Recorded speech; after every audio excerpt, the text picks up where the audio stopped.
You know, it's like Julio's. That's the final punch that dropped Meldrick Taylor. Wow. And that was one where it was a fucked up call because Richard Steele knew that Meldrick Taylor was out, but there was really only 2 seconds left in the fight. But he still has to wave it off because the dude can't fight. Right. So it's kind of crazy. So all these people were mad at Richard Steele because if he didn't do that, Meldrick Taylor would have won the decision.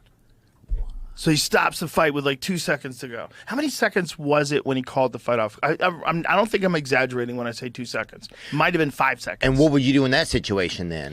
Well, he's doing the right thing. The referee is there to save the fighter. If he takes one more punch in those 2 seconds and that one punch kills him, Right. that's him. It's on him. 17 when he went down. So 17 he goes down. Well, so let's see what happens. So he gives him the count, which is a standing 8 count, and then he looks at him and he asks him a couple of questions. Give me some volume. So look, he's not looking at the clock. He's looking to save this guy. But look at him. Look at him.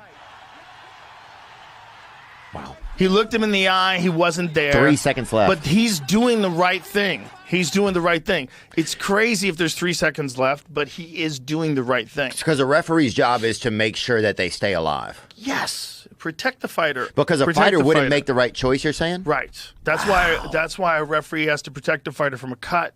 Like if the cut's too bad, the referee has to call it or bring in a doctor to call it.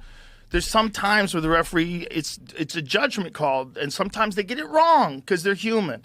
But it's a crazy job. They have the hardest job in the world. So the guys like Herb Dean, the guys like Mark Goddard, those guys need more praise because it's one of the most difficult jobs in all of combat sports other than being a fighter. The second most difficult for sure is being a referee. Wow. Because you got to make these calls. You're like in the middle of chaos in a world title fight where millions of people are watching. Oh. And you got to keep this thing together in this very chaotic sport.